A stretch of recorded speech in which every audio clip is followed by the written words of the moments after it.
Monsanto merger could mean losing the name, and the baggage with it.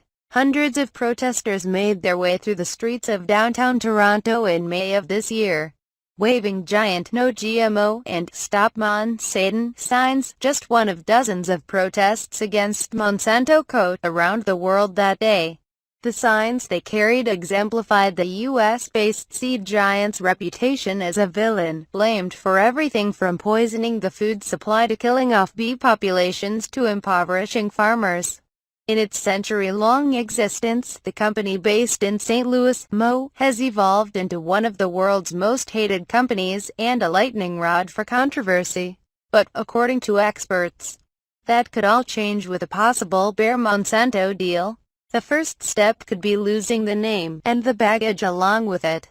I do think that, strategically, many have come to the conclusion that the brand needs to be reshifted, or, I guess, eliminated from the marketplace, said Sylvain Charlebois, Dean of Management at Dalhousie University. He and others predicted that, along with the merger, the brand Monsanto would disappear altogether.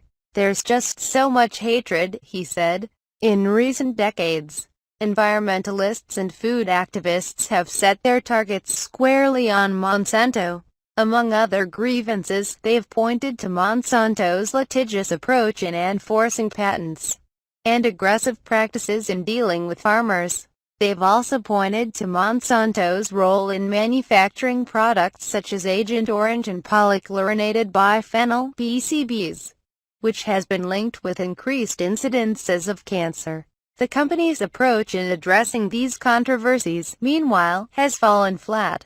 They were, by their own admission, terrible at public relations and risk communication about their products, said John Lang, a sociology professor at Occidental College in California.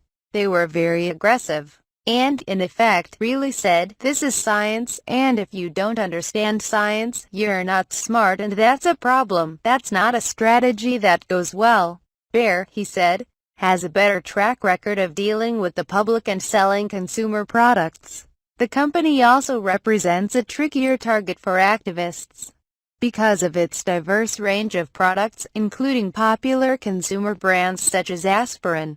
The environmentalists will need to figure out ways to come up with a new foe, Dr. Charlebois said. Most of all, a potential rebranding could shift the debate around Monsanto's core product, genetically modified seeds. For much of the public, the company name is synonymous with GMOs, and a distraction for scientists who try to espouse the benefits of genetically modified organisms. A variety of Monsanto-branded genetically modified products, including soybeans, corn and canola, has long been approved as safe for human consumption by Health Canada. It shifts the terms, said Dr. Lang, who recently published a book on the history of genetically modified foods.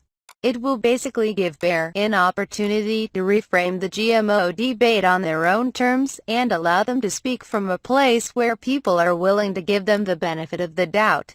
Thank you for watching movie. Please subscribe and like to support us.